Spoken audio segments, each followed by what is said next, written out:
I just want to share my journey with you, how I became a freelancer VA, and right now, I'm still a VA for 5 years now.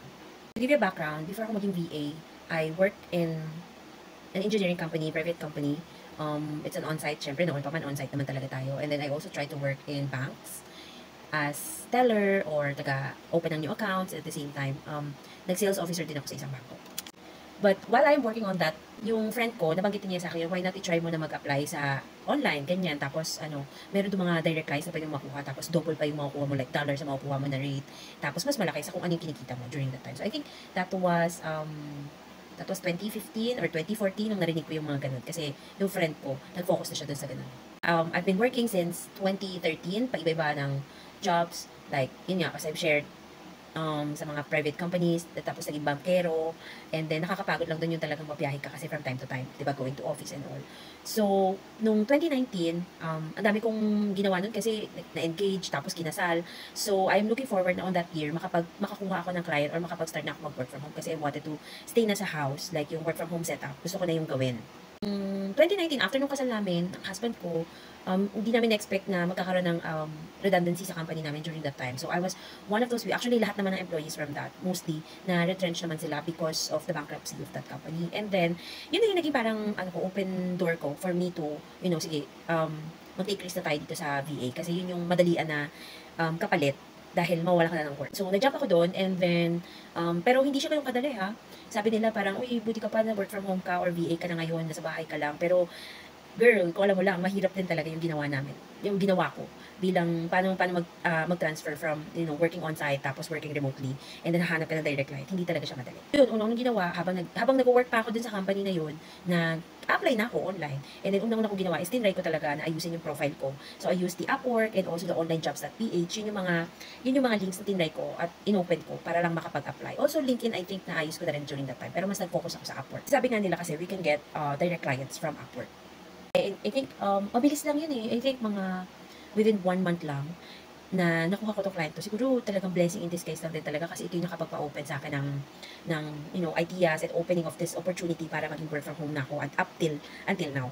Hindi pa ako na-end dun sa private company na yun, pinag-start na ako nitong client na to. So, nakuha ko siya sa Upwork, nagkaroon kami ng interview, and the job title na binigyan niya sa akin was project manager. So, project manager, it is like a position na, just to give you a background, ito yung most likely talaga parang i-manage ka ng mga tao under you. Which is very grateful ako kasi first time ko nga na mag-work as a VA, tapos project manager na agad yung role na nakuha ko, which is blessing in disguise talaga siya. Okay, so nag-start ako dun, I think, end of November. And then, it was challenging kasi hindi bago ka unang-una, English na lahat ang sasabihin mo.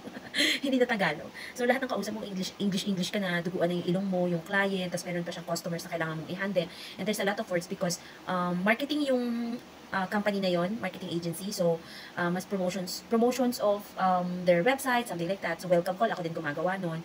Tapos, nag-handle ng people para lang ma-check kung talaga bang pinapasa nila on the time or on their due dates, yung mga request ng mga clients namin.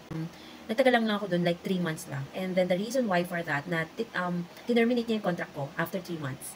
Kasi, nakita niya daw sa activity daw ng computer ko or keyboard or mouse na parang yung percentage niya is mababa lang. Which is, ako kasi pag nag-work, mabilis kasi ako matapos. So, parang kung whole day, kung 8 hours yung work namin, natatapos ko siya kaagad by half day pa lang or 5 hours pa lang. And then yung remaining 3 hours, mas chill na lang ako noon. Tapos, more on checking on emails from time to time. So, ganun. Kasi nga, hindi ko alam eh. Wala akong experience from like tracking you while you are working. Wala namang ganun talaga sa on-site, diba? Parang nakikita kasi ng manager. Magandang kitaan, actually, mas malaki siya compared dun sa parang na doble or triple pa yung sinasakot ko sa kanya from my previous company.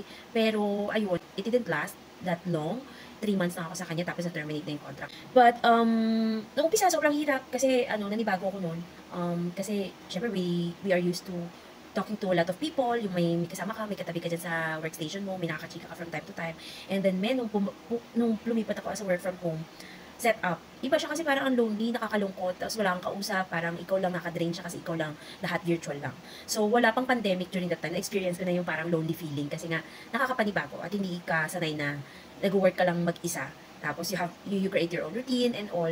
Pero, ayun, I think kapag kunyari, mas gusto mo naman talaga yung ginagawa mo or you really wanted na mag-change talaga mag-shift or mag-change ng journey mo from like working on-site to going on work from home setup or remotely, kayang-kaya mo naman malagpasan yun. Siguro it's just that meron lang, ano ba to, parang culture shock sa industry na to. Pero malalagpasan at malalagpasan mo din. Malalaman mo din kung paano yung routine nun kapag lahat ng mga ka-work mo is virtual na lang. Then siguro kikwento ko na lang sa susunod na video kung ano naman yung mga sumunod ko na trabaho afterwards. But that was my journey from being working on-site and then before I became a freelance VA.